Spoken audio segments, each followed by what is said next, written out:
A paz do Senhor, amados. Aqui é o pastor José Veríssimo, pastor do Templo Sede, da Igreja Assembleia de Deus, Ministério Santa Cruz da Serra, igreja presidida pelo nosso pastor Eliseu da Rosa Cadena. Estamos aqui mais uma vez para participar da Escola Bíblica Dominical. Hoje estaremos estudando a lição de número 6, a condição dos gentios sem Deus. Então nós estamos estudando aqui a lição bíblica de adultos. Então você pegue a sua revista, pegue a sua Bíblia, e vamos entrar aqui na nossa lição para que a gente possa ter uma compreensão maior nesse período que a gente está impossibilitado de estar indo na igreja. Você possa participar conosco da nossa escola bíblica. Amém? Então, por favor, já pegue a sua revista, abra aí. Já vamos iniciar aqui no texto áureo, que está em Efésios capítulo 2, versículo 11. Diz assim, portanto, lembrai-vos de que vós, no outro tempo, eram gentios na carne, chamados incircuncisão, pelos que na carne se chamam circuncisão, feito pela mão dos homens. Efésios 2:11. E a nossa verdade prática, ela diz, outrora, sem Deus, por meio de Cristo, os gentios tornaram-se descendentes de Abraão e herdeiros da promessa. Então, isso aí vai basear a nossa lição de hoje. E não esqueça de fazer a leitura diária. Todos os dias, de segunda a sábado, você tem ali referências que estão ali servindo de base para a nossa lição. Estamos aqui baseando a nosso estudo em Efésios 2, 11, 12 e também Romanos capítulo 4, versículo 12 ao 14, tá bom? E o nosso objetivo principal é esclarecer de que modo os gentios estiveram privados da promessa messiânica. E os objetivos específicos da nossa lição é conceituar espiritualmente a circuncisão e a incircuncisão, explicar a antiga condição dos gentios sem Deus e sem Cristo, e por último afirmar que desprovidos de Deus os gentios marchavam para a perdição eterna. E por conta disso iniciamos aqui na introdução, onde Paulo ele inicia a sua narrativa lá no capítulo 2, a partir do versículo 11 e 12, lembrando aos gentios de que eles eram incircuncisos e haviam, antes da regeneração, eles eram considerados incircuncisos. E o interessante é que Paulo fala que eles estavam experimentando de 5 formas de privação. A primeira é sem Cristo. Eles estavam sem Cristo. A segunda é de que separados de Israel. Terceiro, alienados quanto à promessa, sem esperança e sem Deus. Todas essas formas de privação, os gentios encontravam-se antes de se renderem a Cristo Jesus. Amém? Então, a primeira coisa aqui que a gente vai tratar é por que eles eram chamados de incircuncisos. Então, vamos lá. O conceito de circuncisão.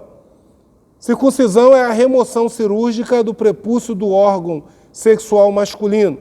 Era prescrito na lei como sinal externo de quem pertencia ao povo da aliança com Deus. É aquele sinal que Deus fez aos filhos de Israel, juntamente ali com Abraão, que todos tinham que fazer a circuncisão. Esse era o sinal daqueles que pertenciam ao povo de Deus. O significado religioso da circuncisão. A gente falou da parte biológica, como era feito e o porquê que era feito. Agora o significado religioso. O significado religioso apontava para a santidade, segundo Êxodo 19, 5. Como a corrupção e as práticas idólatras estavam fortemente relacionadas com a sexualidade depravada, a circuncisão simbolizava a aliança de purificação requerida ao povo escolhido. Era algo tão sério que os judeus recusavam-se até mesmo a comer com os incircuncisos. Ou seja, era algo tão forte para os judeus que eles se afastavam de todos aqueles que não eram ou não faziam parte da circuncisão. Esse aí é o significado religioso. Terceiro subtópico, a circuncisão do coração. A partir da nova aliança, passou-se a chamar a circuncisão do coração. Por quê? O apóstolo reconhece que os gentios não faziam parte da circuncisão, mas como uma ressalva. O sinal dos judeus era apenas físicos, através ali do corte, né, do prepúcio do pênis. Mas, e era realizado por mãos humanas. Mas Paulo ele começa a falar aos gentios de uma forma diferente. A boa nova que Paulo ele introduz para os gentios, ou seja, os gentios eram todos aqueles que não eram judeus. Então Paulo ele começa a dar uma boa nova. E qual era a boa nova? É que a verdadeira circuncisão não se tratava de uma operação externa na carne realizada pelo próprio homem, mas a que era feita no interior, a que era no coração. Diz assim, cujo louvor não provém dos homens, mas de Deus. Romanos 2, 29. Então agora a circuncisão do homem não era mais externa, era no coração. A aliança que nós tínhamos com Deus, que nós temos com Deus, não é mais feito através de uma operação, mas sim do nosso compromisso depois que reconhecemos o Senhor Jesus como Senhor e Salvador da nossa vida. Quarto subtópico do primeiro tópico fala assim, a circuncisão na nova aliança. O assunto da circuncisão gerou discussões acaloradas entre os judeus e gentios. Está lá em Gálatas 5, 2 e 3 e também Filipenses 3 e 2.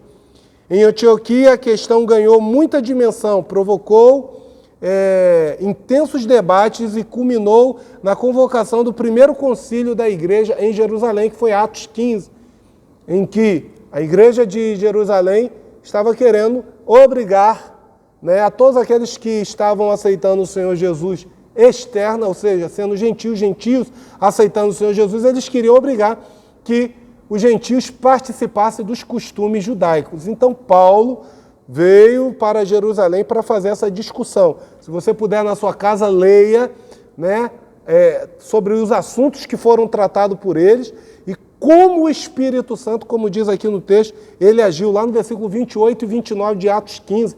O Espírito Santo ele conduziu a eles chegarem a um denominador comum. E é muito interessante, os irmãos, por favor, leiam Atos capítulo 15, os irmãos vão aprender muito. Passou a enfatizar que a nova aliança, a circuncisão, somos nós, que servimos a Deus no Espírito e nos gloriamos em Jesus Cristo e não confiamos na carne. Filipenses 3:3. Então, somos nós a circuncisão.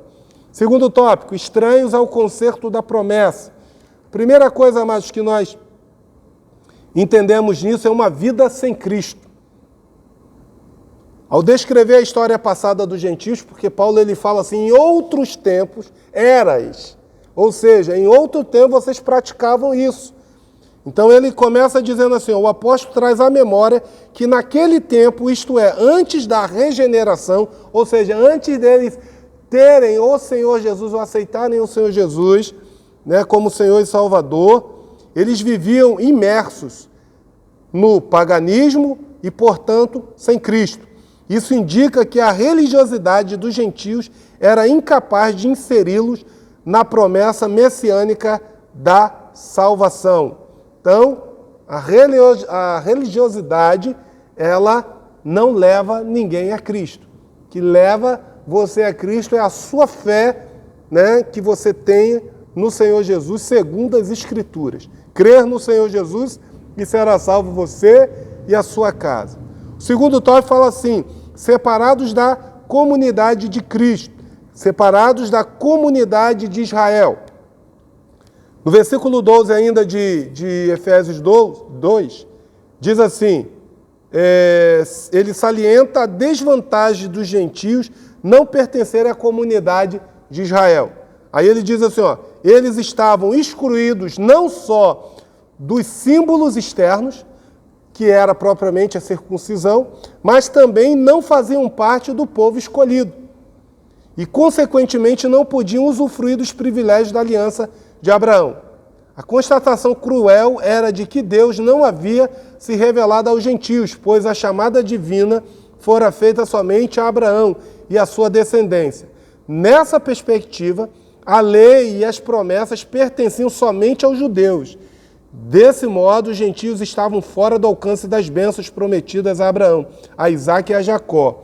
Entretanto, o que os gentios precisavam saber era que, por meio de Cristo, eles também se tornariam descendentes de Abraão. 3. Alienados aos pactos das promessas. Uma vez separados da comunidade de Israel, os gentios desconheciam totalmente os vários pactos de Deus que estabelecera com os patriarcas. Esses pactos giravam em torno da grande promessa do advento do Messias. Dentre eles, o pacto abraâmico, mosaico e também davídico. Esses pactos eram reiterados à promessa messiânica. Então, os gentios eles estavam fora, totalmente alienados ao pacto que Deus tinha com o seu povo. E agora vamos falar sobre sem esperança, sem Deus. Como é que os gentios estavam nesse processo? Terceiro tópico. Diz assim, agora Paulo passa a descrever a situação dos gentios que viviam não tendo esperança e também sem Deus e sem esperança no mundo. Primeiro tópico, desprovido de esperança. A palavra esperança traz a ideia de confiança e nas Escrituras o seu principal uso está ligado à confiança nas promessas divinas. Podemos afirmar que os gentios eram desprovidos dessa esperança por causa da parte da filosofia grega, que descartava a possibilidade de uma vida além túmulo, ou seja, a vida eterna. Eles não acreditavam. Além dessa questão, embora Deus tivesse decretado incluir os gentios no plano da salvação, eles mesmos ignoravam. Ou seja, eles não queriam saber dessa promessa, por isso não tinham que sustentar qualquer esperança. Como a esperança é a âncora da alma, os gentios desprovidos dela padeciam de medo e incertezas. Segundo tópico, sem Deus no mundo. A expressão sem Deus não significa que os gentios não serviam ou não acreditavam em nenhuma divindade. Ao contrário, eles eram politeístas, ou seja, aquelas pessoas que acreditam em mais de um Deus, vários deuses, idólatras, pois acreditavam e adoravam a muitos deuses. Assim, por meio do seu paganismo, estavam alienados do Deus que havia se revelado a Israel. Isso significa dizer que suas vidas eram regidas pela falsa ideia de divindade pagãs e que as mantinham escravizadas em densas trevas espirituais. Trata-se de uma descrição de um quadro calamitoso. Entretanto, e felizmente, esse quadro foi alterado pela intervenção dos desígnios eternos do verdadeiro Deus. Deus, pela sua infinita misericórdia, resgatou todos os homens. Ele veio para o que era seus, mas os seus não receberam. Mas a todos quanto creram no seu nome, deu-lhes o poder de serem chamados filhos de Deus. E eu termino aqui falando da conclusão. No outro tempo éramos incircuncisos. Estávamos excluídos da aliança com Deus, separados de Cristo e de Israel, vivíamos alienados ao concerto da promessa, desesperançados e longe de Deus. Um dia, porém, o magnífico amor divino circuncidou os nossos corações, aproximou-nos de Cristo e de Israel, incluindo-nos na esperança da promessa e revelou a nós o único e verdadeiro Deus. Bendito seja o seu santo nome para sempre. Bendito seja o nome do Senhor Jesus. Que palavra maravilhosa e que você nesta oportunidade possa agradecer ao Senhor, porque éramos, como Paulo diz aqui em Efésios 2, estávamos sem Cristo, mas hoje nós nos encontramos na presença do Senhor pelo grande amor e pela grande misericórdia de Deus. Tá bom? Deus te abençoe, Deus te guarde e que você possa aproveitar esse momento da escola bíblica dominical e possa desfrutar do conhecimento da palavra do Senhor. Deus te abençoe e até a próxima, querendo Deus.